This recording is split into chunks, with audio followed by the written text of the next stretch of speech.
Hello everyone, সবাইকে good evening. সন্ধ্যেবেলা ready হয়ে গেছি, এক জায়গায় যাব। তো কোথায় যাব না যাব কি করব সব কিছু আপনাদের সাথে শেয়ার করব। তো রেডি হয়ে গেছি। কেমন লাগছে আমাকে? এই শাড়িটা আমার ভাত কাপড়ের সময় নেওয়া হয়েছিল। তো এই শাড়িটার কালারটা খুব মিষ্টি কালার। তো তারপর চলে গেলাম আমরা মিষ্টি কিনতে, বাবু মশাই থেকে মিষ্টি কিনে নিয়েছি।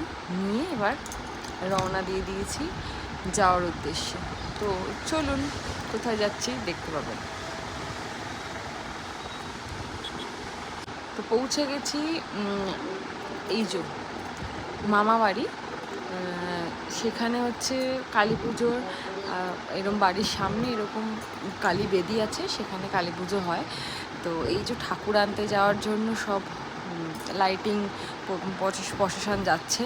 আর এখানে একটা কি ব্যাপার বলুন তো, ঠাকুরের ছবিটা আমরা তুলতে পারিনি, কারণ ওটা তুলতে দেয় না ঠাকুরের ছবি।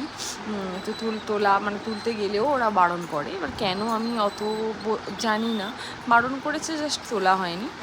তো ঠাকুর আসার পরে আবার এখানে একটা ভালো জিনিস হয় কি, যে মাঠ মতন আছে ওখানে বড়।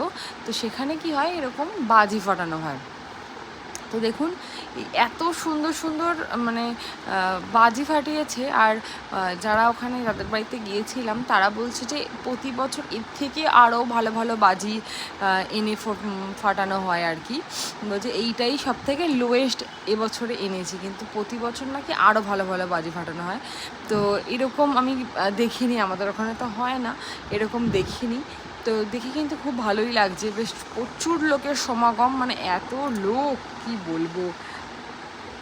চরকাবাজি, সাপবাজি, এরকম ছুঁচোবাজি, এরকম কত্তবাজি। আর তার সাথে সাথে আবার ফানুস একটা বড় নিয়ে এসছে, সেই ফানুসটাকে মানে ছেড়েছে এরকম।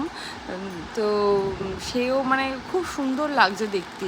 বেশ মাঠের মধ্যিখানে অন্ধকারের মধ্যে এরকম ছোটো ছোটো আলোর ঝলকানি। দেখুন কত সুন্দর ঝর্ণার মতো বাজিগুলো ছিটকাচ্ছে, মানে সামনাসামনি আপনি দাঁড়াতেই পারবেন না, এত সুন্দর। দেখুন এটাও একটা ভালো সুন্দর বাজি, এরকম বৃষ্টির মতো, ছাতার মতো, মানে খুব সুন্দর সুন্দর কালেকশান বাজি নাকি ওখানেই স্কুল আছে একটা, সেখানেই নাকি সব বানায়। ওরা বানিয়ে এরকম রেডি করে রাখে বাঁশের মধ্যে, এরকম দিয়ে মানে লাঠি দিয়ে দিয়ে। তো তারপরে নাকি ফাটানো হয়। এই দেখুন এবার বাজি ফাটানো শেষ হয়ে গেছে, এখন বাজে রাত্রির 12টা, এরকম 11:30 12টা। তো এবার সবাই যে যার মতো যাচ্ছে। চলুন, টাটা।